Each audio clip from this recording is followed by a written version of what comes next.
Hello students, welcome to account class. हम कोई भी बिजनेस करते हैं तो बिजनेस करने के लिए जो सबसे इम्पॉर्टेंट चीज़ होती है वो होती है कैपिटल।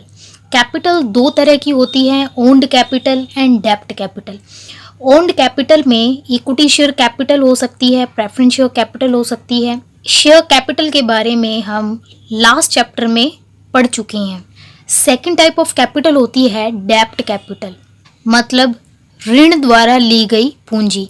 ये दो तरह की हो सकती है, डिबेंचर्स एंड लोन। लोन आपको पता है कि क्या होता है, वो हम किसी मनी लेंडर से भी ले सकते हैं या किसी बैंक से भी ले सकते हैं। आज का जो हमारा टॉपिक है वो है डिबेंचर। तो डिबेंचर क्या होते हैं, इससे रिलेटेड कई कंसेप्ट को हम क्लियर करने की कोशिश करेंगे।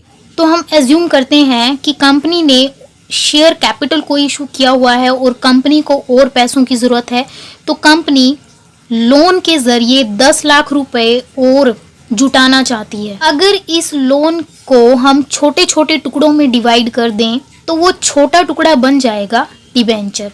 तो हम एज्यूम करते हैं कि हमने इस लोन को 100 रुपए के छोटे टुकड़े में डिवाइड कर दिया है, तो ये लोन बन जाएगा 10,000 debentures at the rate of 100 each. तो जिस तरह से शेयर कैपिटल का हिस्सा होता है, बिल्कुल उसी तरह डिबेंचर डेब्ट कैपिटल यानी कि लोन का हिस्सा होता है।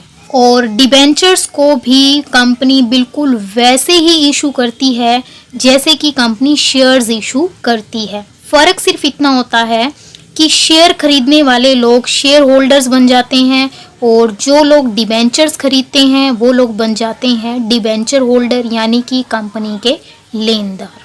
तो सबसे पहले हम डिबेंचर का मीनिंग कर लेते हैं। ऋण पत्र से आशय एक ऐसे प्रपत्र से है जिस पर कंपनी की सार मुद्रा अंकित होती है और जो ऋण का एक लिखित प्रमाण होता है, एक सर्टिफिकेट होता है, और इस पर उन शर्तों का उल्लेख होता है जो मूलधन की वापसी और निश्चित दर से ब्याज के भुगतान से संबंधित होता है। ऋण पत्र एक सर्टिफिकेट होता है जिस पर कंपनी की मोहर अंकित होती है और ये एक रिटर्न सर्टिफिकेट होता है जिस पर कंपनी द्वारा ली गई मूलधन राशि की वापसी के बारे में और उस ऋण के ऊपर निश्चित दर से जो भी ब्याज होता है उससे संबंधित कई चीज़ों का उल्लेख होता है। तो अगर इन सारी चीज़ों को हम पॉइंट्स में लिख देते हैं तो वो बन जाएंगी ऋण पत्र की विशेषताएं। तो ऋण पत्र की विशेषताएं रीड कर लेते हैं। यह कंपनी द्वारा लिए गए ऋण का लिखित प्रमाण होता है। इस पर कंपनी की सार मुद्रा अंकित होती है। यह मूल राशि की एक निश्चित तिथि पर वापसी का अनुबंध होता है। यह प्राय कंपनी की एसेट्स पर सुरक्षित होते हैं। मीन्स यदि कंपनी ऋण पत्र द्वारा लिया गया लोन वापस नहीं कर पाती है तो ऋण पत्रधारी कंपनी की एसेट्स को बेचकर अपने ऋण की रिकवरी कर सकते हैं। नेक्स्ट है, ऋण पत्र के द्वारा लिया गया ऋण दीर्घकालीन यानी कि लॉन्ग टर्म नेचर का ऋण होता है। ऋण पत्र का निर्गमन एक निश्चित ब्याज दर पर किया जाता है। नेक्स्ट टॉपिक है टाइप्स ऑफ डिबेंचर्स। डिबेंचर्स कई तरह के होते हैं। पहला है सिक्योर्ड डिबेंचर। जो डिबेंचर्स कंपनी की एसेट्स पर सुरक्षित किए जाते हैं उन्हें हम कहते हैं सिक्योर्ड डिबेंचर। मीन्स अगर कंपनी डिबेंचर होल्डर का लोन पे नहीं कर पाती है तो डिबेंचर होल्डर कंपनी की एसेट्स, जिन एसेट्स पर डिबेंचर्स को सिक्योर किया गया है, उन एसेट्स को बेचकर डिबेंचर होल्डर अपने लोन की रिकवरी कर सकते हैं। नेक्स्ट है अनसिक्योर्ड डिबेंचर।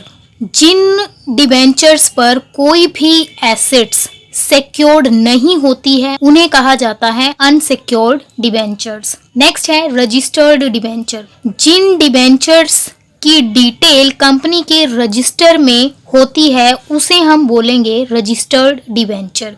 इन डिबेंचर होल्डर्स का नाम और पता कंपनी के रजिस्टर में मेंशन होता है और इन डिबेंचर्स का जो भी निश्चित ब्याज होता है वो सिर्फ उन्हीं डिबेंचर होल्डर्स को मिलता है जिनका नाम और पता कंपनी के रजिस्टर में मेंशन होता है। नेक्स्ट डिबेंचर्स हैं बियरर डिबेंचर्स, वाहक ऋण पत्र।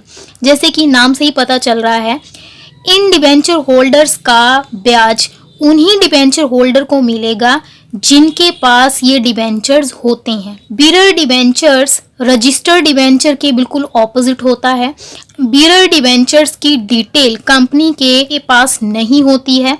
जिन डिबेंचर होल्डर के पास ये डिबेंचर्स होते हैं उन्हीं डिबेंचर होल्डर्स को इनका इंटरेस्ट पे किया जाता है। नेक्स्ट है रिडीमेबल डिबेंचर्स। एक निश्चित अवधि के बाद जिन डिबेंचर्स का ऋण वापस कर दिया जाता है उन्हें हम बोलेंगे रिडीमेबल डिबेंचर्स। नेक्स्ट है इररिडीमेबल डिबेंचर्स। वो डिबेंचर्स जिनका पैसा केवल कंपनी के समापन के समय ही वापस किया जाता है उन्हें हम बोलेंगे अशोध्य ऋण पत्र या इररिडीमेबल डिबेंचर्स। नेक्स्ट है कन्वर्टेबल डिबेंचर। एक निश्चित अवधि के बाद अगर डिबेंचर्स को हम किन्हीं अन्य टाइप ऑफ डिबेंचर्स या शेयर्स में अगर हम कन्वर्ट कर सकते हैं तो उन्हें बोला जाता है कन्वर्टेबल डिबेंचर्स। नेक्स्ट हमारा टॉपिक है अंश तथा ऋण पत्र में अंतर। शेयर्स और डिबेंचर में क्या अंतर होता है? तो पहला अंतर है पूंजी और ऋण। अंश पूंजी का हिस्सा होता है और ऋण पत्र ऋण का हिस्सा होता है।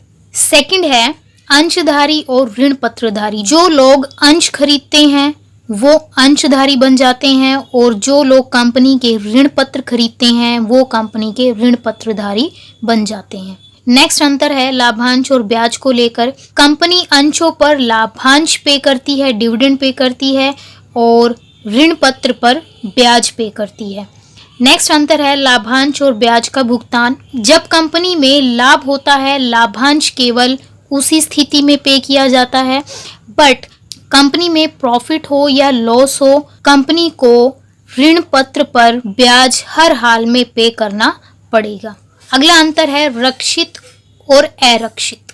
अंश हमेशा अनसिक्योर्ड होते हैं, अरक्षित होते हैं, और डिबेंचर्स रक्षित भी हो सकते हैं और अरक्षित भी होते हैं, बट अधिकतर डिबेंचर सिक्योर डिबेंचर्स ही होते हैं। नेक्स्ट है issued at discount. Companies act 2013 के अंतर्गत सिर्फ स्वेट इक्विटी शेयर्स को ही डिस्काउंट पर इशू किया जा सकता है, बट कंपनीज एक्ट 2013 के अकॉर्डिंग कंपनी डिबेंचर्स को डिस्काउंट पर इशू कर सकती है।